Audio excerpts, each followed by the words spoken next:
വീണ്ടും വാർത്തകളിലേക്ക് പോകുമ്പോൾ സ്വർണ്ണവില പവന് 680 രൂപ കുറഞ്ഞു. ഒരു പവന് സ്വർണത്തിന് 83,920 രൂപയാണ് ഇന്നത്തെ വില.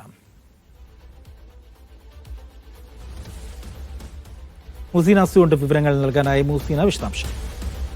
അജി, ഇന്ന് ഗ്രാമിന് 85 രൂപയാണ് കുറഞ്ഞിരിക്കുന്നത്. അതായത് പവന് 680 രൂപ കുറഞ്ഞു. ഒരു പവൻ സ്വർണത്തിന് 83,920 രൂപയാണ് ഇന്നത്തെ സ്വർണ്ണവില ഉള്ളത്. ഇന്നലെ പവന് 240 രൂപ കുറഞ്ഞ് ഒരു പവൻ സ്വർണത്തിന് 84,600 രൂപയായിരുന്നു വില.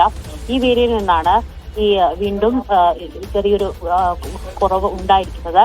2 ദിവസം മുൻപാണ് എക്കാലത്തെയും ഉയർന്ന വിലയായ 84,840 രൂപയായി സ്വർണം എത്തിയിരുന്നത്. അതിനുശേഷം കഴിഞ്ഞ ദിവസങ്ങളിൽ ചെറിയ രീതിയിലുള്ള ഇടിവുണ്ടായിരുന്നു. ഇപ്പോൾ വീണ്ടും ഇത്തരത്തിൽ സ്വർണ്ണവില 680 രൂപ പവന് കുറഞ്ഞിരിക്കുകയാണ്.